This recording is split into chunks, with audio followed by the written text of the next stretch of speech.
Ini luar biasa.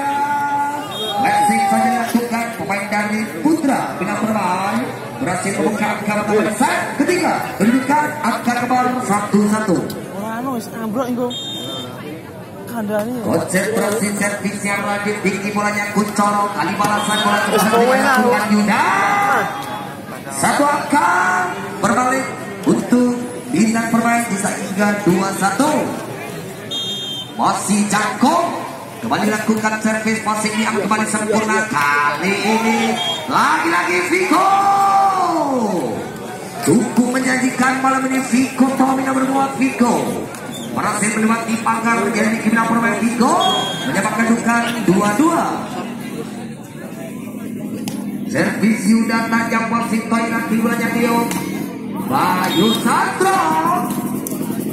Pembalas dari Bayu Sastro nomor 2 membuka angka untuk Bintang Permai 3-2. Servis yang maju tajam, masih di out tinggi bolanya akan Kuncoro, 3 yang ready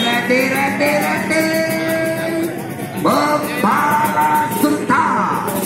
Kayak bukan berpunggung 9 ready.